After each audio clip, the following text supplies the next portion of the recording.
الحمد لله رب العالمين صلى الله وسلم على نبيه الأمين وعلى آله وصحبه أجمعين.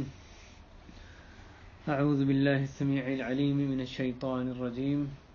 بسم الله الرحمن الرحيم. وقل إني أنا النذير المبين كما أنزلنا على المقتسمين الذين جعلوا القرآن عضين فوربك لنسألنهم أجمعين عما كانوا يعملون فاصدع بما تؤمر وأعرض عن المشركين إنا كفيناك المستهزئين الذين يجعلون مع الله إلها آخر فسوف يعلمون ولقد نعلم أنك يضيق صدرك بما يقولون فسبح بحمد ربك وكن من الساجدين وَاعْبُدْ رَبَّكَ حَتَّى يَأْتِيَكَ الْيَقِينُ. محترم بھائیو، یہ سورہ حجر کی آخری بعض آیات ہیں اس کے بالکل اختتام سے. اس سے پچھلی جو 2 آیات تھیں وہ ہم نے غالباً 2 ہفتے پہلے ان کے بعض معنی سمجھنے کی کوشش کی تھی اللہ کی توفیق سے. آج جو اس کا اختتام ہے اس کے مختصر طور پر معنی سمجھتے ہیں، اس میں کیا کچھ رکھا ہے اور ان آیات میں کیا کچھ رکھا ہے. وہ تو ایک آیت میں کیا کیا معنی رکھے ہیں وہ اللہ تعالیٰ ہی جانتے ہیں بہتر، لیکن چند ایک چیزیں جو بندے کو سمجھ آتی ہیں، جو تفاسیر میں مفسرین لکھتے ہیں اس میں سے بھی بعض چیزیں وہ یہاں پر یعنی ہماری یاد دہانی کے لیے ایک اور علم میں اضافہ کے لیے پیش کی جاتی ہیں. تو اللہ تعالیٰ پہلی آیت جو آیات تلاوت کی ہیں اس میں فرما رہے ہیں وَقُلْ إِنِّي أَنَا النَّذِيرُ الْمُبِينُ، کہ اور آپ کہہ دیجئے کہ بلا شبہ میں ہی کھلا ڈرانے والا ہوں. نذیر المبین، کھلا ڈرانے والا ہوں. تو اس آیت سے جو پہلی آیت ہے اس میں اللہ تعالیٰ جو فرمایا گیا رسول اللہ علیہ وسلم کو آپ کہہ دیجئے میں کھلا ڈرانے والا ہوں، کیا مراد ہے کہ صاف طور پر صاف گوئی کے ساتھ یعنی نکھار کے ساتھ بات سامنے رکھنے والا، آئیں بائیں اگر مگر نہیں، جو صحیح بات ہے وہ لوگوں کے سامنے رکھنے والا. اس سے یہ مراد نہیں کہ دوسرے کے ہم نے وہ بات جو ہے وہ اس کو دوسرے کو برا بھلا کہنا ہے، صرف شرم دلانی ہے یا منہ پر بات مارنی ہے، یہ مطلب نہیں، بلکہ مراد یہی ہے کہ جو اس بات میں نکھار ہو، جو اصلی بات ہے اس کو اسی طرح ہی رکھا جائے اور ستھرے طریقے کے ساتھ، کھلے طریقے کے ساتھ، واضح انداز میں اس کو آگے پہنچایا جائے. اور رسول اللہ علیہ وسلم یقیناً بشیر بھی تھے اور نذیر بھی تھے، یعنی اِنَّا أَرْسَلْنَاكَ شَاهِدًا مُبَشِّرًا وَنَذِيرًا. لیکن یہاں پر صرف آپ کی ایک صفت کا ذکر کیا گیا کہ آپ نذیر تھے، ڈرانے والے. حالانکہ اس کا یہ معنی نہیں کہ آپ یعنی ظاہر صدر بشیر بھی تھے. تو یہاں کس حساب سے ذکر کیا گیا کہ جو اس وقت مخاطب لوگ ہیں ان کے حساب سے یہ جو جن کو ڈرایا جا رہا ہے کفار قریش، جو اللہ کی معصیت اللہ کے نافرمان لوگ ہیں، ان کے حساب سے کہا جا رہا ہے کہ میں کھلا ڈرانے والا ہوں. تو یہاں بشارت کا تذکرہ نہیں کیا گیا، دوسرے پہلو کا سیاق و سباق کے حساب سے تذکرہ نہیں کیا گیا. اور صلی اللہ علیہ وسلم نے اس کی کئی ایک حدیث میں بھی وضاحت فرمائی ہے. اور صلی اللہ علیہ وسلم کی عملی زندگی پوری یعنی کیسے کیسے آپ نے اللہ سے ڈرایا ہے، کیسے موقعوں پہ، پہلے بھی اس کا ذکر ہو چکا ہے. اگلی آیت کما انزلنا علی المقتسمین، جس طرح سے کہ ہم نے نازل کیا تقسیم کرنے والوں پر، الذین جعلوا القرآن عضین، جنہوں نے قرآن کو ٹکڑے ٹکڑے بنا دیا، ٹکڑے ٹکڑے کر دیا. اس سے کیا مراد ہے؟ مقتسمین تقسیم، اردو میں تقسیم کہتے ہیں، تقسیم کرنا. تو مقتسم جو تقسیم کرے، تقسیم کرنے والا، تو وہ لوگ جنہوں نے تقسیم کرنے والے جس طرح ان پر ہم نے نازل کیا. تقسیم کرنے والوں سے کیا مراد ہے یہاں پر کہ اللہ تعالیٰ کے کلام کو انہوں نے اس لحاظ سے تقسیم کر دیا کہ کچھ پر ایمان لائے، کچھ پر نہیں لائے. ایک حصہ اس کو مانا، دوسرے حصے کا انکار کر دیا. تو یہ اس طرح انہوں نے اس کی تقسیم کی. اس کو ماننا، اتنی باتیں مان لی، اس بات کا، اتنی باتوں کا انہوں نے انکار کر دیا. جیسے اگلی آیت میں آ رہا ہے نا کہ وہ لوگ جنہوں نے قرآن کو کیا بنا دیا، الذین جعلوا القرآن عضین. عضو کہتے ہیں حصے کو، یعنی صرف یہ جو آدمی کے جسم کے حصے، ان کو نہیں، کسی بھی چیز کا یہ چیز اس مجموعے کا عضو ہے، یعنی اس کا حصہ ہے. تو عظیم کا مطلب حصے، یہاں پر واو یہ سے تبدیل ہوگی، یہ بہرحال عربی کا اسلوب ہے. تو اس کی جمع حصے، ٹکڑے، جنہوں نے کہ قرآن کو ٹکڑوں میں تبدیل یا ٹکڑے بنا دیا، اس کے ٹکڑے کر دیا. تو وہ لوگ جنہوں نے پورے قرآن کو نہیں مانا، اللہ کے کلام کو، اللہ کی کتاب کو مکمل طور پہ اس پہ ایمان نہیں لے کر آئے، کچھ پہ ایمان لائے، کچھ کا انکار کر دیا. کون لوگ اس سے مراد ہیں؟ اور پہلی بات کون لوگ سے، یہ پہلی بات اس آیت کے تعلق سے ہے کہ اس میں شروع میں کہا جا رہا ہے کما انزلنا، جس طرح سے کہ ہم نے نازل کیا. تو یہ کس بات سے متعلق ہے یہ آیت؟ یعنی یہ ایک بات کہی جاتی ہے، پھر کہا جاتا ہے کہ جس طرح، یہ بات ایسی ہے جیسا کہ اگلی بات. تو پچھلی کون سی بات ہے جس سے اس آیت کا تعلق ہے، جس کے بعد کہا جا رہا ہے کما، جس طرح سے کہ ہم نے نازل کیا قرآن، یعنی تقسیم کرنے والوں پر. اس میں دو اقوال ہیں مفسرین کے. ایک قول تو یہ ہے کہ جو اس سے پچھلی آیت تھی، آیت نمبر 87، وَلَقَدْ آتَيْنَاكَ سَبْعًا مِّنَ الْمَثَانِي وَالْقُرْآنِ الْعَظِيمِ، کہ یقیناً ہم نے آپ کو 7 بار بار پڑھی جانے والی آیات اور قرآن عظیم عطا فرمایا. اب جو کفار قریش تھے وہ اس بات کو نہیں مانتے تھے. یہودی نصرانی جو صلی اللہ علیہ وسلم کے دور میں تھے وہ بھی نہیں مانتے تھے کہ صلی اللہ علیہ وسلم پہ سورہ فاتحہ نازل ہوئی، اس بات کو نہیں مانتے تھے. تو اللہ تعالیٰ اس کے جواب میں اس کی وضاحت میں یہ فرما رہے ہیں کہ ہم نے ان پر سورہ فاتحہ نازل کی جیسا کہ ان لوگوں پر نازل کی تھی جنہوں نے قرآن کو جنہوں نے اللہ کے کلام کو، اللہ کی کتاب کو ٹکڑوں میں تقسیم کر دیا تھا. تو وہ جو نالائق لوگ تھے، جو اہل کتاب کا کیا رویہ تھا اللہ کی کتاب کے ساتھ، اور کیسے انہوں نے اس کی ناشکری کی، اور ایک حصے پہ ایمان لاتے، ایک پہ نہیں لاتے، کس طرح بدعملی کے شکار تھے، ہیلہ سازی کرتے تھے. تو ان پر جب تم ان پر اللہ کے کلام جو نازل ہوا اس کا انکار نہیں کرتے، اس کو تسلیم کرتے ہو کہ ہاں ان پہ تو تورات، انجیل نازل ہوئی، وہ جو کہتے ہیں ہم پہ نازل ہوئی، تم اس کا انکار نہیں کرتے.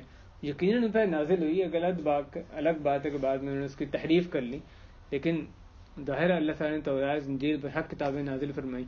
جب اس کا تم انکار نہیں کرتے تو یہ جو اعلیٰ ترین اخلاق کے جو حامل شخص ہیں، رسول کریم صلی اللہ علیہ وسلم، جو اتنے صادق، امین اور ہر طرح کی صفات سے متصف ہیں، جو ایک بشری کمال کی جو صفات ہوتی ہیں، تو ان پہ تم کیسے انکار کر رہے ہو؟ ان پہ تمہیں جب ایک، یعنی اللہ کی کلام، اللہ تعالیٰ کی جو کتاب اتری، جو وہ لوگ جو کہ ہٹ درم تھے اور بہت پیچھے تھے، اللہ کے کلام کے ساتھ رویہ ان کا بڑا خراب تھا، ان پر جو اللہ نے کلام نازل کیا تم اس کو مانتے ہو. تو پھر جو اتنے اعلیٰ اخلاق کے جو نبی ہیں، رسول ہیں، ان پر جو نازل ہوا، وہ تو اس کا انکار کرنے کی کیا تمہاری وجہ ہے؟ ایک تو اس میں یہ تفسیر ہے کہ کما کی جو اشارہ ہے وہ اصل میں سورہ فاتحہ کے نزول کی طرف ہے، کہ اس کا انکار کی کوئی وجہ نہیں ہے. دوسرا اس میں قول یہ ہے کہ جو اس سے پچھلی آیت ہے، وَقُلْ إِنِّي أَنَا النَّذِيرُ الْمُبِينُ، کہ آپ کہہ دیجئے کہ میں کھلا ڈرانے والا ہوں. تو اس سے آگے فرمایا گیا کہ ڈرانے والا ہوں کس طرح؟ جیسا کہ ہم نے نازل کیا، یعنی عذاب نازل کیا ان لوگوں میں جنہوں نے اللہ کے کلام کو یعنی تقسیم کر دیا. اور یہ سب نے کیا تھا، یہودیوں نے بھی، نصرانیوں نے بھی، مشرکین نے بھی، سب نے اللہ کے کلام کو تقسیم کیا تھا. سورہ بقرہ میں اللہ تعالیٰ نے یہودیوں کے بارے میں فرمایا افتؤمنون ببعض الکتاب وتکفرون ببعض، کیا پس تم جو کتاب کے بعض حصے پر ایمان لاتے ہو اور بعض حصے کا انکار کرتے ہو. بعض حصے پہ اس کی پس منظر یہ کہ جو ان آیات میں پیچھے وضاحت کی گئی کہ اللہ تعالیٰ نے ان کو 3 باتوں کا حکم دیا. ایک یہ کہ جب ان کے یہودی بھائی ہیں ان کو وہ قتل نہیں کریں گے. دوسری بات کا حکم دیا کہ ان کو گھروں سے نہیں نکالیں گے. اور تیسری بات کا حکم دیا کہ اگر وہ قید ہو جائیں تو ان کو فدیہ دے کر وہ چھڑائیں گے. تو اب یہ جو 3 قبیلے تھے، یہ بنو قینقاع، بنو نضیر، بنو قینقاع اور تیسرے بنو قریظہ، تو یہ 3 قبیلے تھے. ان میں سے کچھ جو ہیں اوس کے ساتھ تھے، کچھ خزرج کے ساتھ. اوس اور خزرج میں آپس میں جب خون ریزی ہوتی، جنگیں ہوتی، تو جو جس کے ساتھ جس کا حمایتی قبیلہ تھا وہ مخالف کے ساتھ وہ لڑتا تھا. اب مخالف قبیلے کے چاہے وہ مدنی لوگ ہوں یعنی کہ اوس یا خزرج کے لوگ ہوں یا ان کے جو حلیف یہودی قبیلے ہیں وہ سامنے آئے, جو بھی آتا اس کو قتل کرتے اور موقع ملتا تو ان کو مدینہ سے بھی نکالتے, گھروں سے بھی نکالتے. تو یہ دو کام تو کرتے. لیکن جو تیسرے کی باری آتی جب وہ جنگ ہوئے تھی اور وہ ان میں سے جو ان کے یہودی بھائی کوئی قید ہوئے تھے تو پھر ان کو چھڑاتے تھے, کیونکہ اللہ نے کیوں چھڑا رہے ہیں, اللہ نے حکم دیا ہے کہ ان کو فدیہ دے کے چھڑایا جائے. تو ایک اللہ تعالیٰ نے 3 باتوں کا حکم دیا, ایک بات مانی, 2 باتیں انکار کر دیا. قتل کر رہے ہیں کوئی مسئلہ نہیں, اور پھر ان کو موقع مل رہا ہے تو نکال بھی رہے ہیں گھروں سے, اس میں بھی کوئی مسئلہ نہیں. وہ نہیں ماننی ہے. تو ان میں سے ایک بات 3 میں سے سلیکٹ کر لی, ایک ماننی ہاں کہ اگر قید ہو جائیں تو پھر ان کو فدیہ دے کے چھڑا لینا, تو ایک بات ماننا ہے. تو اس میں اللہ تعالیٰ نے کہا کہ کیا تم اللہ کی کتاب پہ کہ بعض حصے پہ ایمان لاتے ہو بعض پہ نہیں ایمان لاتے. فما جزاء من يفعل ذلك منكم الا خزي في الحیات الدنیا, بس کیا جزا ہے جو تم میں سے یہ کام کرے سوائے کہ دنیا میں شدید رسوائی, اور یوم القیامت یردون الی اشد العذاب, اور قیامت کے دنوں پلٹائے جائیں گے شدید ترین عذاب کی طرف. تو دنیا میں بھی شدید رسوائی, آخرت میں بھی شدید ترین عذاب سے وہ 2-4 یعنی وہ اس میں ان کی بربادی ہوگی, 2-4 کیے جائیں گے. یہ جو ان پر نازل کیا گیا جو ان کے لیے یہاں بھی رسوائی ہے آخرت میں بھی شدید ترین عذاب ہے, اس کا یہاں ذکر کیا گیا. کما انزلنا علی المقتسمین, سورہ حجر کی آیت میں, کہ جس طرح ہم نے نازل کیا, یعنی کیا چیز نازل کی, عذاب. میں تمہیں کہہ دیجئے میں تمہیں کھلا ڈرانے والا ہوں, جس طرح سے کہ ہم نے عذاب نازل کیا ان لوگوں میں جنہوں نے تقسیم کر دیا. تو ان پہ جو رسوائی یہاں پر آخرت میں شدید عذاب جیسے نازل کیا گیا, اس طرح سے تم اگر اللہ کے کلام کو صحیح طرح نہیں مانو گے تو تمہیں بھی اللہ کے عذاب سے میں ڈرانے والا ہوں. تو یہ تو یہودیوں کا حال تھا یہ اس وقت جب یعنی اپنی تورات کے حوالے سے ایک ان کا یہ رویہ تھا. ایک اور اس کی مثال یہ تھی کہ سورہ کریم صلی اللہ علیہ وسلم کی جو صفات ان کی کتابوں میں تھیں, تورات انجیل وہ بیان کرتے تو اس حصے کو وہ بیان نہیں کرتے تھے, اس کو چھپاتے تھے. صلی اللہ علیہ وسلم کو حالانکہ وہ پہچانتے تھے, اپنے بیٹوں کی طرح پہچانتے تھے, لیکن اس کا انہوں نے ذکر نہیں کرنا. ان کو بھی اور صحابہ کی کوئی بات ہے ان کی جو پہچان بتائے گی, لیکن باقی جو تورات ہے اس کو مانیں گے, یہ ایک حصے کو چھپائیں گے. تو یہ ایک اور طریقہ تھا, یعنی جو بعض کتاب کو ماننے بعض کو نہیں ماننے. صلی اللہ علیہ وسلم پہ ایمان لانا ان کی صفات وہ بھی ان کی کتاب کا حصہ تھی. اسی طرح وہی مشرکین کی طرف دیکھیں, وہ بھی یہ کام کرتے تھے, قرآن کے بعض حصے کو مانے بعض کو نہ مانے. اللہ تعالیٰ نے سورہ قلم میں ارشاد فرمایا وَدُّوا لَوْ تُدْهِنُوا فَيُدْهِنُونَ, یہ لوگ چاہتے ہیں کہ کچھ آپ مداہنت کریں تو پھر یہ بھی مداہنت کریں, کچھ آپ لچک دکھائیں کمپرومائز کریں تو یہ لوگ بھی کچھ کمپرومائز کریں گے. تو ان لوگوں کو تکلیف کس چیز سے تھی, مشرکین کو, توحید سے. وہ کہتے تھے آپ کی باتیں بڑی اچھی ہیں, بڑی خوبصورت ہیں, ہم مانیں گے. یہ جو توحید کی بات ہے نا, اور ہمارے بت غلط ہیں کچھ نہیں کر سکتے, یہ بات نکال دیں اندر سے, آپ کی باتیں ہم مانیں گے, آپ کے ساتھ ہیں, آپ تھوڑا کمپرومائز کریں, توحید پہ برا بلا نہ کہا کریں, اس کو توحید پہ کمپرومائز کریں, ہم آپ کی بات مانیں گے. فیدہنون کہتے ہیں آپ تھوڑا مداہنت کریں, فیدہنون اس کے نتیجے میں کہتے ہیں ہم بھی پھر آپ کے دین کی طرف آ جائیں گے, یعنی باقی دین کے جو باقی حصہ ہے اس پہ آ جائیں گے. تو یہ کیا ہے, اللہ کے کلام کو ایک حصہ کہتے ہیں یہ تو مانتے ہیں, یہ جو توحید ہے اس کو آپ نکال دیں, بس باقی کو مانیں. تو اہل کتاب ہوں, یہودی, نصرانی, مشرک, سب کا یہ رویہ تھا کہ اللہ کے کلام کو بعض کو ماننا بعض کو نہیں ماننا. مقتسمین جو لفظ ہے سورہ حجر میں, اس میں سارے لوگ شامل ہیں. تو اللہ تعالیٰ فرما رہے ہیں جیسے ہم نے نازل کیا, عذاب نازل کیا ان لوگوں پر جو تقسیم کرنے والے ہیں اللہ کے کلام کو, اس طرح سے یہ پچھلے آیت سے اس کا تعلق ہے کہ میں تمہیں کھلا ڈرانے والا ہوں اسی طرح اللہ کے عذاب سے. الذین جعلوا القرآن عضین, جنہوں نے کہ قرآن کو ٹکڑوں میں بانٹ دیا. جیسے میں نے ذکر کیا عضو کی جمع عضین, عضو ٹکڑا, حصہ, تو انہوں نے قرآن کے حصے کر دیے. قرآن کے حصے ایمان لانے کے اعتبار سے قرآن کے حصے کر دیے, کچھ کو ماننا ہے کچھ کو نہیں ماننا. یہ تو الذین جعلوا القرآن عضین. یہ اس کی اگلی آیت اللہ تعالیٰ اس میں قسم کھا کر اس کی ابتدا فرما رہے ہیں فَوَرَبِّكَ لَنَسْأَلَنَّهُمْ أَجْمَعِينَ عَمَّا كَانُوا يَعْمَلُونَ, بس آپ کے رب کی قسم ہم ضرور ان سے پوچھیں گے, ان سب سے پوچھیں گے اس چیز کے بارے میں جو کچھ اس عمل کے بارے میں جو کچھ یہ کرتے رہے. اس آیت کی ابتدا میں بھائیوں قسم اللہ تعالیٰ نے کھائی، اور بات اللہ تعالیٰ بغیر قسم کے کریں تب بھی وہ برحق کی ہے، یقیناً ہر قسم کے شک و شبہ سے بالا تر رہے. قسم کھا کر جو کسی بندے کے دماغ میں کوئی شک و شبہ آ سکتا ہے اس کو بھی رفع کرنا مراد ہوتا ہے، بہت زور دے کر بات کرنا اس کا مقصد ہوتا ہے. قسم کس کی کھائی جا رہی ہے؟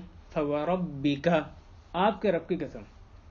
کیا اس میں آپ کو یہ نظر نہیں آتا کہ یعنی سورہ کے وسلم کی جو قدر و منزلت اس میں سامنے آتی ہے؟ اللہ تعالیٰ کس کے رب نہیں ہے؟ ساری مخلوقات کے اللہ تعالیٰ ہی رب ہیں، میرے آپ کے اور کفار کے بھی اللہ تعالیٰ ہی رب ہیں.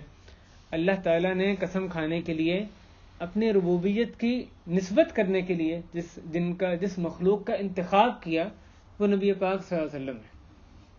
بس آپ کے رب کی قسم، رب سب کے ہی ہیں لیکن رسول اللہ علیہ وسلم کی طرف نسبت کی گئی، بس آپ کے رب کی قسم.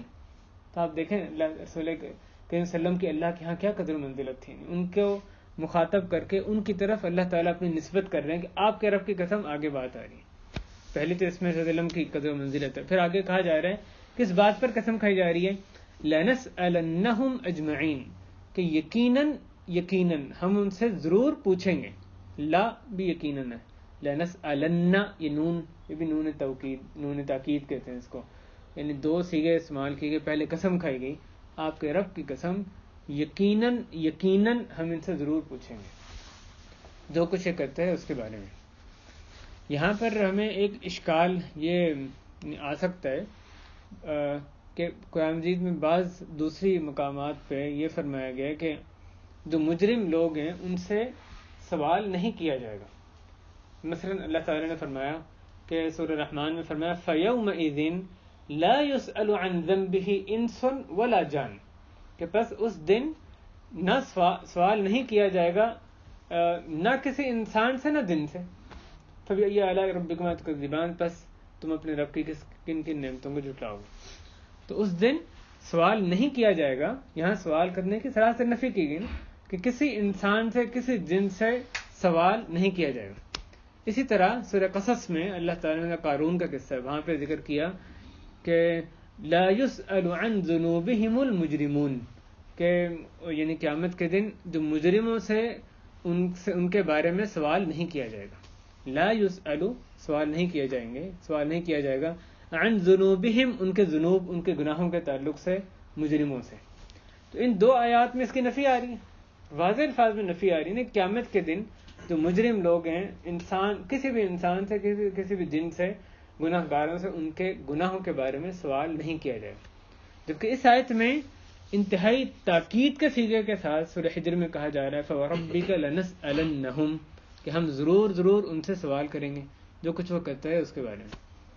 تو یہ یعنی بظاہر تعارض نظر آتا ہے، حقیقی تعارض تو نہیں ہو سکتا. اللہ تعالیٰ کے کلام میں، اور صرف قرآن مجید میں نہیں، وحی کی جو دونوں صورتیں ہیں، سورہ کے وسلم کی احادیث میں بھی یہ ممکن ہی نہیں ہے کہ ایک آیت سے یا آیت حدیث سے اصل میں ٹکراری ہو. یہ تو ممکن ہی نہیں ہے. یعنی اللہ تعالیٰ فرماتے ہیں کہ افلا يتدبرون القرآن ولو كان من عند غیر اللہ لوجدوا فیہ اختلافا کثیرا.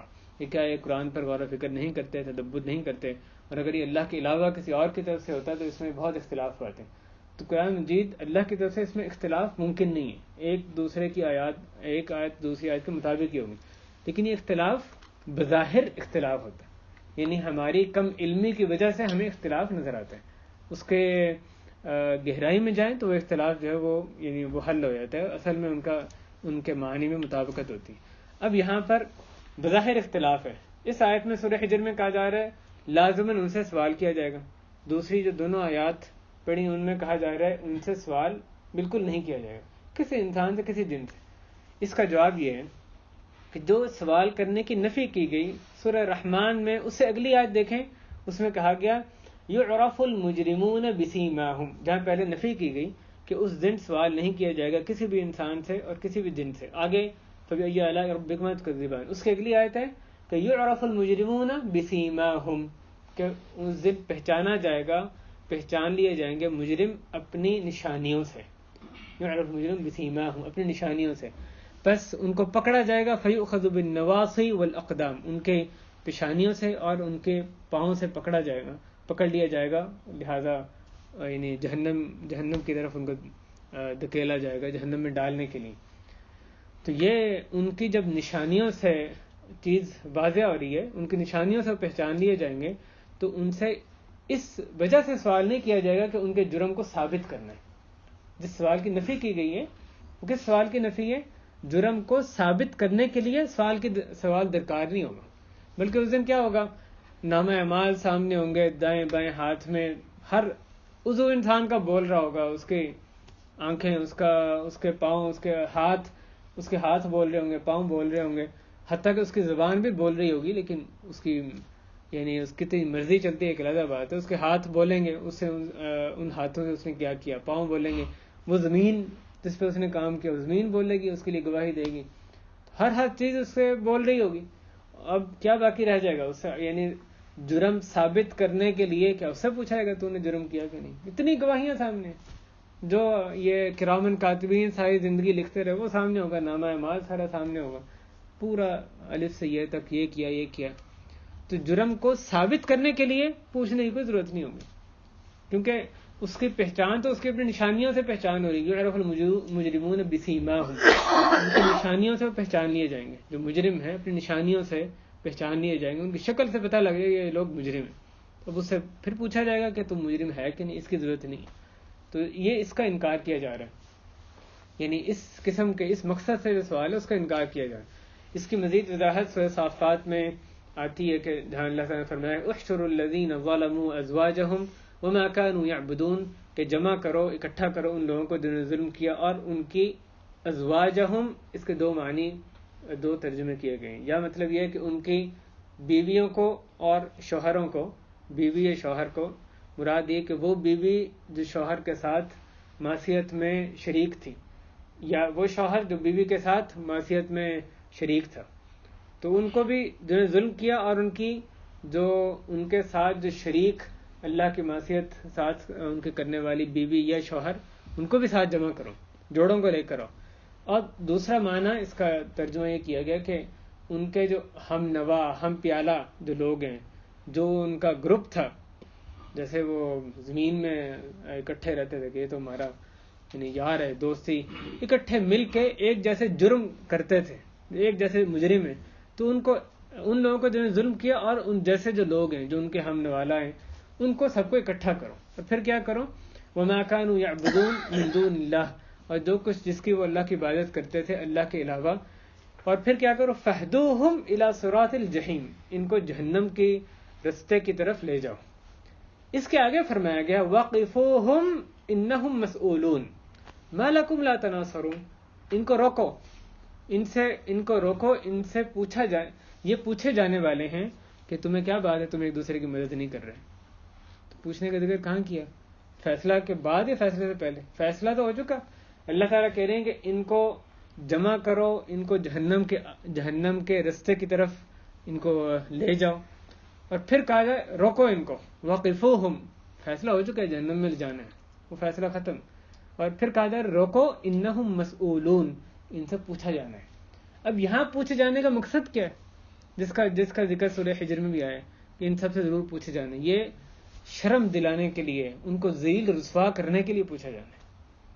اس لیے نہیں پوچھا جانا کہ جرم کیا نہیں کیا، جرم ثابت کرنے کے لیے کوئی ضرورت نہیں پوچھنے کی. وہاں پر وہ تو اسی پوچھنے کی نفی کی گئی، سورہ رحمان میں، سورہ قصص میں اس پوچھنے کی نفی کی گئی. جرم ثابت کرنے کے لیے اتنی گواہیاں ہوں گی کہ وہ بندہ ہے، کوئی ضرورت ہی نہیں پوچھنے کی جرم کیا ہے کہ نہیں کیا، وہ واضح طور نشانیوں سے مجرم ہے. لیکن اس سے پوچھا جائے گا کیوں؟ اس کو شرم ذلیل و رسوا کرنے کے لیے. وقفوہم انہم مسئولون، ان کو روکو. قف آپ جانتے ہیں نا، رک جاؤ، ان کو روکو، یہ پوچھے جائیں گے، یہ مسئول ہیں، ان سے پوچھے جائیں گے ما لکم لا تناصرون، تمہیں کیا بات ہے ایک دوسرے کی مدد نہیں کرتے؟ دنیا میں تو جو معصیت کے کام ہیں، اللہ کی بغاوت میں خوب ایک دوسرے کے تم یار تھے، مددگار تھے. یہاں پر کیا بات ہے ایک دوسرے کی مدد نہیں کر رہے؟ تو ان کو ذلیل و رسوا کرنے کے لیے ان سے پوچھا جائے گا. اللہ تعالیٰ میں عافیت میں رکھے. یہ قیامت کی رسوائی، رونگٹے کھڑے ہو جاتے ہیں اس کا ذکر سن کے. اگر واقعی ہمارا ایمان پختہ ہو جائے ان چیزوں پر، کیسے اللہ کی معصیت بندہ کرے گا پھر؟ تو سورہ حجر میں کیا اللہ تعالیٰ فرما رہے ہیں کہ ہم آپ کے رب کی قسم ہم ضرور ان سے پوچھیں گے، ان تمام لوگوں سے پوچھیں گے اس چیز کے بارے میں جو کچھ یہ کرتے رہے. لنسألهم اجمعین عما كانوا يعملون. اس کے آگے اللہ تعالیٰ نے صلی اللہ علیہ وسلم کو حکم دیا کہ فاصدع بما تؤمر واعرض عن المشرکین، کہ پس آپ کھل کر بیان کر دیجئے جس کا آپ کو حکم دیا جاتا ہے، اور مشرکین سے اعراض برتیے، ان کو چھوڑ دیجئے. اس آیت میں بھائیوں جیسے مفسرین نے ذکر کیا کہ رسول اللہ صلی اللہ علیہ وسلم کو شروع میں جب آپ پر نبوت نازل ہوئی تو آپ چھپ چھپ کے دعوت کا کام کرتے تھے. یعنی پہلے سری دعوت کا ایک مرحلہ تھا، چھپ کے دعوت کی جاتی تھی، کہ اس لیے کہ کفار قریش کا بہت زور تھا. تو پہلا جو مرحلہ تھا دعوت کا وہ سری دعوت تھی، کہ جس کا پتہ ہے اس کے پاس جا کے، اس کے بعد جا کے، اس کے بعد جا کے، اس طرح مسلمان جو ہیں ان کی تعداد زیادہ ہو رہی تھی. پھر ایک وقت آیا کہ اللہ تعالیٰ نے حکم دیا کہ اب یہ مرحلہ ختم، اب آگے کیا ہوگا؟ فاصدع بما تؤمر. اب آپ نے علی الاعلان کھل کے بات کرنی ہے، آئندہ آپ نے کھل کر بات کرنی ہے، علی الاعلان آپ نے دعوت دینی ہے. کس بات کی دعوت دینی ہے؟ جس کا آپ کو حکم دیا جا رہا ہے. یہاں پر آپ ایک تو یہ دیکھیں رسول اللہ صلی اللہ علیہ وسلم کو حکم دیا گیا کہ وہ کھل کر دعوت دیں. جو پہلا مرحلہ تھا وہ یہاں پر ختم ہو گیا. جب یہ آیت نازل ہوئی تو پھر رسول اللہ صلی اللہ علیہ وسلم نے علی الاعلان دعوت جو تھی وہ شروع کی. اور بھائی لفظ پر غور کریں، بما تؤمر، جس کا آپ کو حکم دیا جاتا ہے. حکم دینے والا کون ہے؟ اللہ تعالیٰ ہے. یعنی آپ نے صرف وہ بیان کرنا ہے لوگوں تک، اس کی دعوت دینی ہے جس کا آپ کو حکم دیا جا رہا ہے اللہ کی طرف سے. اپنی طرف سے آپ نے چیزیں نہیں بیان کرنی. کس کو کہا جا رہا ہے؟ افضل ترین مخلوق اللہ تعالیٰ کے. حضرت عبداللہ بن عباس رضی اللہ تعالیٰ عنہ فرماتے ہیں کہ اللہ تعالیٰ کے ہاں جو عظیم ترین مخلوق ہے رسول اللہ صلی اللہ علیہ وسلم تھے. تو ان کو بھی یہ کہا جا رہا ہے کہ یہ جو جس کی طرف آپ نے دعوت دینی ہے وہ آپ کی اپنی بات نہیں ہے، جس کا آپ کو حکم دیا جا رہا ہے. تو مرو، اللہ کی طرف سے حکم دیا جا رہا ہے، امر جو اوامر ہیں اس کی آپ نے دعوت دینی ہے، اس کو کھل کر اب آئندہ بیان کرنا ہے. تو ان کو بھی یہ اختیار نہیں دیا گیا کہ خود وہ یعنی شریعت خود سے شریعت بنائے. صلی اللہ علیہ وسلم کو اختیار نہیں دیا گیا. اور صلی اللہ علیہ وسلم کی حتیٰ کہ جب ایسے ہوا کہ انہوں نے ایک حلال چیز کو، شہد کو اپنے اوپر انہوں نے کہا کہ آئندہ میں کبھی نہیں استعمال کروں گا، کیونکہ جو ان کی بیویوں کے ساتھ وہ قصہ ہوا، اللہ تعالیٰ نے اس پر ان کا مواخذہ فرمایا، کہ اس پر سرزنش فرمائی کہ یا ایھا النبی لما تحرم ما احل اللہ لک، اے نبی صلی اللہ علیہ وسلم آپ کیوں اس کو اپنے اوپر حرام کر رہے ہیں جس کو کہ اللہ نے آپ کے لیے حلال قرار دیا. تو اللہ تعالیٰ نے ان کو اختیار نہیں دیا تھا کہ وہ جس چیز کو چاہیں حلال کریں، جس کو حرام کریں. نہیں، اللہ نے جو حکم دیا آپ نے آگے وہی لوگوں تک پہنچانا ہے. ویسے کئی موقع پہ ہمیں نظر آتا ہے، غزوہ بدر میں اللہ تعالیٰ نے اس بات کو صلی اللہ علیہ وسلم کے اس فیصلے کو پسند نہیں فرمایا کہ انہوں نے مشرکین کو بغیر قتل کیے ہوئے فدیہ لے کے چھوڑ دیا. قتل نہیں کیا بلکہ فدیہ لے کے چھوڑ دی. اس طرح بعض دیگر جنگوں میں بھی ہمیں یعنی یہ بات جو ہے وہ آتی ہے. عبس وتولی مثلا دیکھیں، صلی اللہ علیہ وسلم کے پاس آئے، انہوں نے وہ بھی دعوت کے لیے، یعنی اپنی ذات کے لیے نہیں انہوں نے کام کیا تھا. جو ایک نابینا صحابی تھے ان سے اعراض برتا، منہ موڑا، اور خواہش یہ تھی کہ جو کفار کے بڑے بڑے طاغوت ہیں، قریش کے سردار ہیں، یہ میری بات مان جائیں، بھی وہ بیٹھے ہوئے ان سے بات ہو جائے. تو ان نابینا صحابی کا آنا آپ صلی اللہ علیہ وسلم کو کچھ برا لگا، آپ نے ان سے اعراض برتا. اللہ تعالیٰ نے اس پہ آپ مواخذہ کیا کہ عبس وتولی ان جاءہ الاعمی. مقصد یہ کہ جہاں کہیں اللہ تعالیٰ کی منشا مرضی کے کچھ خلاف آپ صلی اللہ علیہ وسلم سے کوئی بات سرزد ہوتی ہے، کوئی ایسی لغزش ہوتی ہے، اللہ تعالیٰ نے اس پر مواخذہ کیا. تو اصل میں حکم دینے والے کون ہیں؟ کنہوں نے شریعت کس کی؟ اللہ تعالیٰ کی. بھائی صلی اللہ علیہ وسلم کو اختیار نہیں دیا گیا تو کسی اور کو اختیار ہو سکتا ہے، کسی پارلیمنٹ کو، کسی دوسرے تیسرے ادارے کو، جو مرضی ہو، کسی کو اختیار ہو سکتا ہے کہ ایسے قوانین بنائے جو کہ اللہ کے قوانین سے نکل رہے ہوں، اللہ کے خلاف کوئی، یعنی اللہ کی شریعت ایک طرف اور وہ اپنے قوانین اس سے ہٹ کر بنا رہا ہو. کیسے اختیار ہو سکتے ہیں؟ صلی اللہ علیہ وسلم کو اختیار نہیں دیا گیا. اور یہ صرف جب ہم یہ بات کریں قانون سازی کی تو اس میں ذہن بے شک وہ پارلیمنٹ اس طرح کی چیزیں ان کی طرف سے جانے چاہیے، لیکن صرف اس لیول پہ نہیں سوچنا. یہ میری اور آپ کی زندگی میں ہر وقت کا بھی یہ کام ہے. یعنی یہ جو قوانین ہیں، اصول ہیں، کسی ادارے میں بنائے جائیں، کسی کمپنی میں بنائے جائیں، کوئی کمپنی کا پریزیڈنٹ، جنرل مینیجر کوئی قوانین بناتا ہے، گھر میں آپ کہتے ہیں ہمارے گھر میں یہ ہوگا. اب وہ آپ کا جو ہوگا، آپ کو یہ اختیار نہیں کہ آپ ایسا فیصلہ نافذ کروانے کے یا صادر کریں جو کہ اللہ کے فیصلے کے خلاف. کسی کو اختیار نہیں. یہ بندہ اوپر کے لیول پہ اور نیچے کے لیول پہ کسی لیول پہ بھی جو فیصلے ہوں گے وہ اللہ کی شریعت کے تحت رہ کر ہی ہوں گے. اور یہاں پر یہ بھی توجہ دلانا شاید مناسب ہے کہ کئی لوگ یہ استعمال کرتے ہیں نا کہ شارع علیہ السلام، یعنی رسول کریم صلی اللہ علیہ وسلم کے لیے شارع کا لفظ استعمال کیا. تو یہ لفظ علماء کہتے ہیں کہ محل نظر ہے، کیونکہ رسول کریم صلی اللہ علیہ وسلم نے خود شریعت نہیں بنائی، خود تو وہ شارع نہیں تھے. اصل میں شارع اللہ تعالیٰ ہے. جیسے اللہ تعالیٰ نے فرمایا کہ شرع لکم من الدین ما وصی بہ نوح، اللہ تعالیٰ نے دین کو تمہارے لیے یعنی مقرر کیا. تو شریعت شرع لکم، اللہ نے شریعت، شارع اللہ تعالیٰ ہے.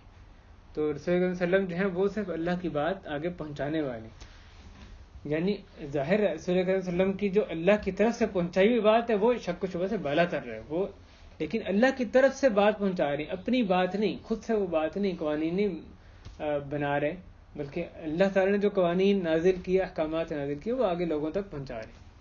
تو یہ یہاں پر رسول اللہ کو حکم دیا کہ آپ کھول کر بیان کر دیجیے ان چیزوں اس کو جو اللہ نے آپ کو جس کا حکم دیا.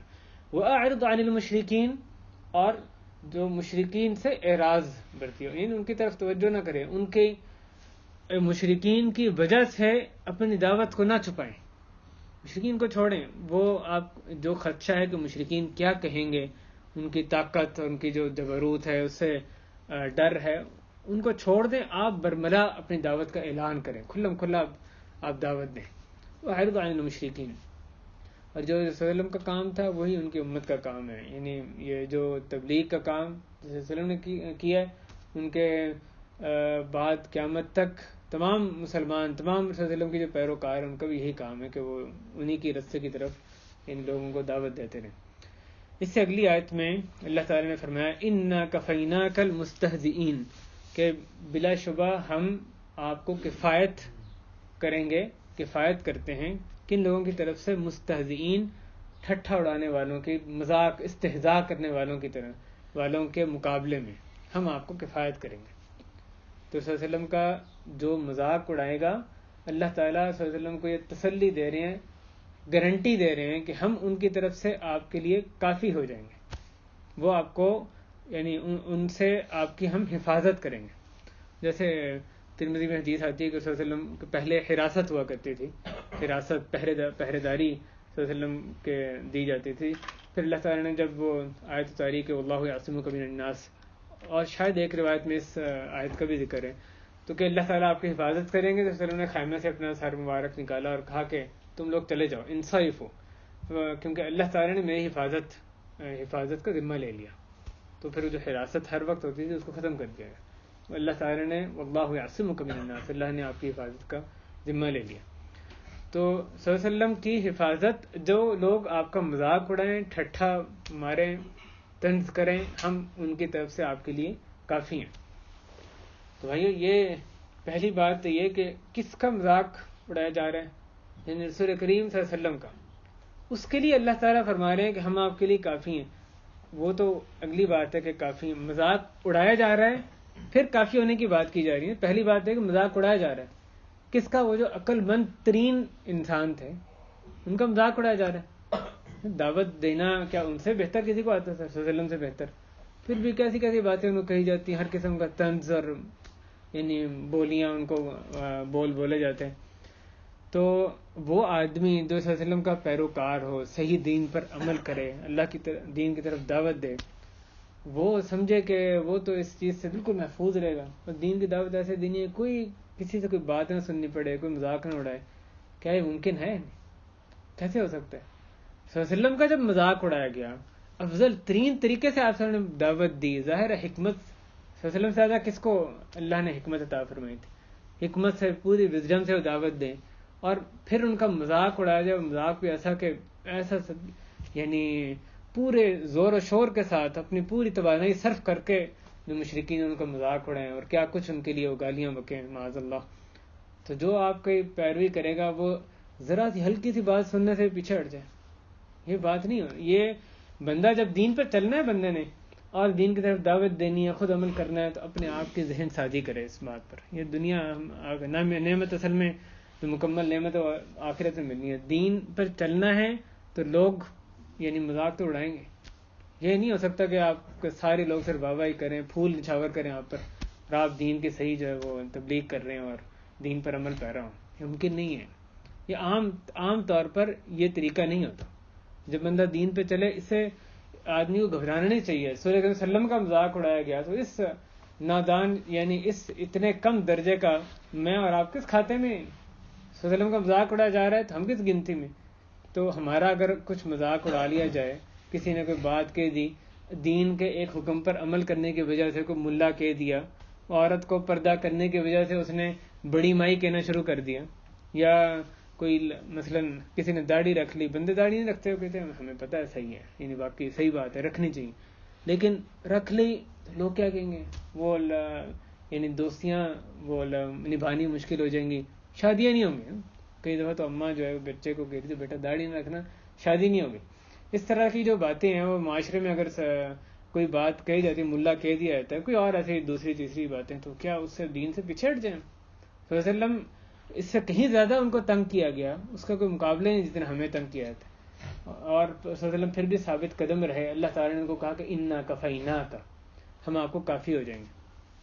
پہلی بات ہے کہ ان کا مذاق اڑایا گیا، تو جو ان کے سچے پیروکار ہیں وہ بھی اس سے اپنے آپ کو محفوظ نہ سمجھیں. اور دوسری بات یہ کہ جس بات کی گارنٹی صلی اللہ علیہ وسلم کو دی، جو آدمی بھی ان کے طریقے پر چلے گا، وہ اس کا جس قدر آدمی ان کے طریقے پر ہوگا اتنی وہ گارنٹی اس کے لیے بھی صادق آتی ہے. یہ جو بات ہے نا کہ کفیناک المستہزئین، ایک بندہ جو صلی اللہ علیہ وسلم کے سچا پیروکار ہو، اس کو جو مذاق اڑایا جائے گا، جو دشمن اس کے ہوں گے، اللہ تعالیٰ اس کی بھی ان کے مقابلے میں اس شخص کی بھی مدد فرمائیں گے، جیسے صلی اللہ علیہ وسلم کی اللہ تعالیٰ نے مدد فرمائی. انا کفیناک المستہزئین. اس بارے میں کئی ایک ہمیں مختلف واقعات ملتے ہیں کہ صلی اللہ علیہ وسلم کے جو کیسے مختلف جن لوگوں نے مذاق اڑایا، مخالفت کی، کیسے اللہ نے ان کو تباہ و برباد کیا غزوہ بدر میں اور دوسرے تیسرے موقعوں پر. یعنی کس طرح جب وہ ایک دفعہ صلی اللہ علیہ وسلم قریش کے پاس سے اور مکہ کے پاس سے، ان میں سے جو کئی بدبخت بیٹھے تھے، انہوں نے آپس میں کہا کہ کون بندہ جو اٹھے اور پھر وہاں جا کر جو فلاں جو بندے ہیں، فلاں لوگ، ان کا اونٹ ذبح ہوا ہے، اس اونٹ کی جا کے اوجڑی اور گند ہے وہ نکال کے لائے، اور صلی اللہ علیہ وسلم جب سجدہ کریں تو وہ ان کے کندھوں کے درمیان میں ان کی کمر پر رکھ دیں، اس غلاظت کو کمر پر رکھ دیں.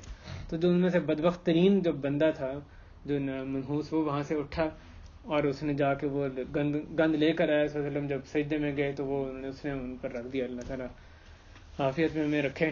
کیسی حرکت تھی. حضرت ابن مسعود رضی اللہ تعالیٰ جب اس حدیث کو روایت کرتے ہیں، کہتے ہیں میں دیکھ رہا تھا وَأَنَا لَا أُغْنِي شَيْئًا وَلَوْ كَانَ لِي مَنْعَ، کہتے ہیں میں کچھ بھی نہیں کر سکتا تھا. یعنی آپ ان کے اندر ہی کیفیت دیکھیں. ایک صحابی جو اپنی جان نچھاور کرنے والے ہیں صلی اللہ علیہ وسلم پہ اور سچے محبت کرنے والے، کہتے ہیں میں دیکھ رہا تھا میں کچھ نہیں کر سکتا تھا، کاش کہ میرے پاس طاقت ہوتی.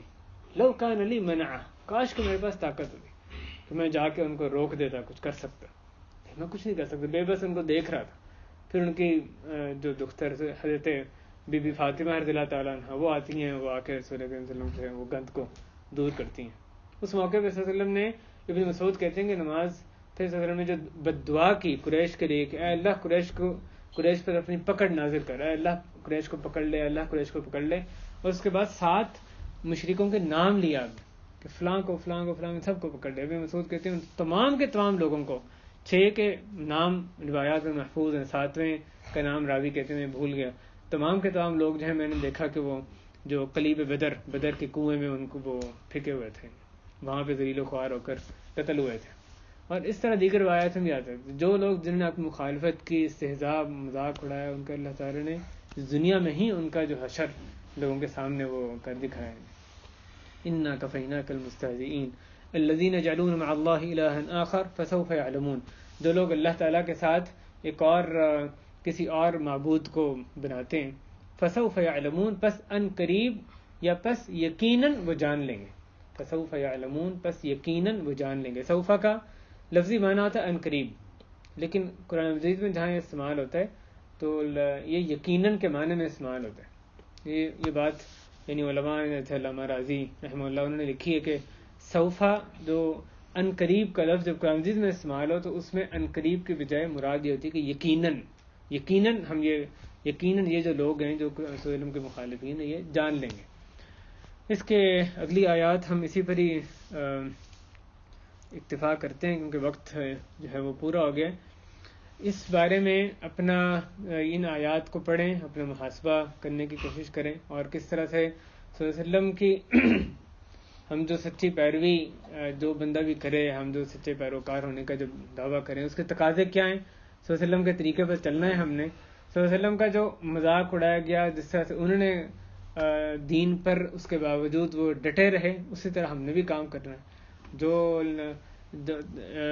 یعنی جو طنز انہوں نے برداشت کیا, جو اس سے کہیں زیادہ تھا جو ہمیں کیا جاتا ہے, تو ہم بھی اپنے آپ کی اپنی ذہن سازی کریں, اپنی دین کی چھوٹی چھوٹی جو رکاوٹیں ان کی وجہ سے دین سے پیچھے نہ ہونے لگے.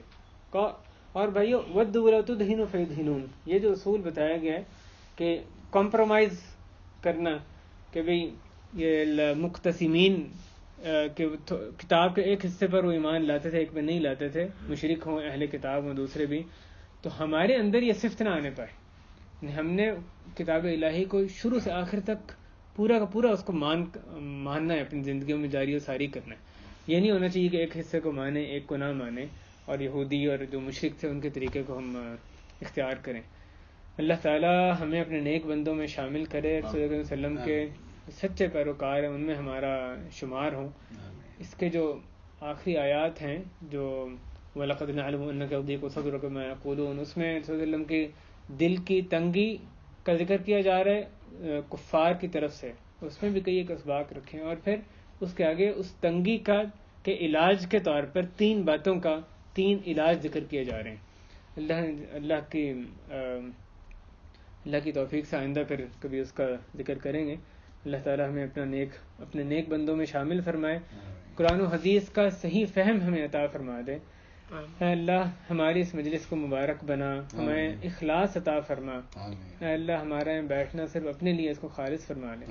اے اللہ اپنے کلام اس طرح کی جو قرآن مجید کو حدیث پاک کو سمجھنے کے لیے جو مجلسیں ہوتی ہیں, یہ ہو یا کوئی اور ہو, جہاں سچے صحیح طریقے سے صحیح منہج پہ قرآن حدیث کو پڑھایا جاتا ہے, اے اللہ ایسی مجلسوں میں آخری دم تک شریک ہونے کی توفیق عطا فرما. اے اللہ ہمارا یہاں شریک ہونا قبول فرما لے. اے اللہ ایسی مجلسوں میں برکت عطا فرما. اے اللہ ہمیں اپنے دین کی خوب خدمت کرنے کی توفیق عطا فرما. اے اللہ ہماری اصلاح فرما, ہمارے بیٹوں کی بیٹیوں کی اصلاح فرما. اے اللہ ہمارے جو رشتہ دار ہیں ان کی اصلاح فرما, ان کو ہدایت عطا فرما, ان کو اپنی رضا کے مطابق کام کرنے کی توفیق عطا فرما. اے اللہ ہم میں سے جو بے اولاد ہے اس کو اولاد عطا فرما, نیک اولاد عطا فرما. اے اللہ ہم میں سے جن کو بھی آپ نے اولاد کی نعمت سے نوازا ہے, اے اللہ ان کی اولاد کو نیک بنا دے, ان کی آنکھوں کی ٹھنڈک بنا دے. اے اللہ ان کی اولاد کی اصلاح فرما دے. اے اللہ جو لوگ بھی اولاد کے رشتوں کے بارے میں پریشان ہیں, اللہ ان کی پریشانی کو دور فرما, بابرکت رشتے ان کے لیے ان کو مہیا فرما. اے اللہ ہمارے والدین ہیں ان پر رحم فرما, جو ان میں سے چلے گئے اے اللہ ان کی قبروں کو جنت کے باغیچے بنا, ان پر رحم اپنی مغفرت ان پر نازل فرما. جو ان میں قید حیات ہیں اللہ ان پہ بھی نظر کرم فرما, ہمیں ان کے حقوق پہچاننے ادا کرنے کی توفیق عطا فرما. اے اللہ اپنی اطاعت والی زندگی ان کو گزارنے کی توفیق عطا فرما. اے اللہ اپنے دین پر عمل پیرا ہونے کی توفیق عطا فرما. اے اللہ جہاں بھی رب العالمین جہاں بھی آپ کی راہ میں لوگ جدوجہد کر رہے ہیں, کوششیں کر رہے ہیں دین کی سربلندی کے لیے, ان کی کوششوں میں برکت عطا فرما. اے اللہ جو بھی تیرے دشمن اسلام مسلمانوں کے خلاف چالیں چلتے ہیں, اللہ ان کی چالوں کو انہی پر ہی پھیر دے, ان کو نیست و نابود فرما. اے اللہ ہمیں اپنی دین کی خدمت کے لیے چن لے. اے اللہ قرآن مجید کو پڑھنے والا, اس کو سمجھنے والا, اس پر تدبر کرنے, غور و فکر کرنے والا, اس کی طرف دوسروں کو دعوت دینے والا بنا دے. اے اللہ اپنے نبی پاک صلی اللہ علیہ وسلم کی سچی محبت نصیب فرما دے, صحابہ کرام کی محبت اے اللہ ہمیں عطا فرما. ہم جو کچھ بھی پڑھا گیا, کہا گیا, سنا گیا, اس میں اللہ جو غلطی ہوگی اس کو معاف فرما دے. جو کچھ بھی اس میں برحق تھا اس پہ عمل پیرا ہونے کی توفیق عطا فرما. اے اللہ ہمیں ایک دوسرے سے اپنی خاطر محبت کرنے کی توفیق عطا فرما. اے اللہ اپنی کتاب, اپنے نبی صلی اللہ علیہ وسلم کی سنت, اس کا صحیح علم رکھنے والے علماء کی قدر کرنے کی توفیق عطا فرما. اے اللہ ان سے جڑنے کی, ان سے استفادہ کرنے کی توفیق عطا فرما. اہل خانہ کی کاموں میں آسانی فرما، ان کے رزق میں، ان کے اہل و عیال میں برکت عطا فرما. صلی اللہ وسلم وبارک علی نبینا محمد وعلی آلہ وصحبہ اجمعین.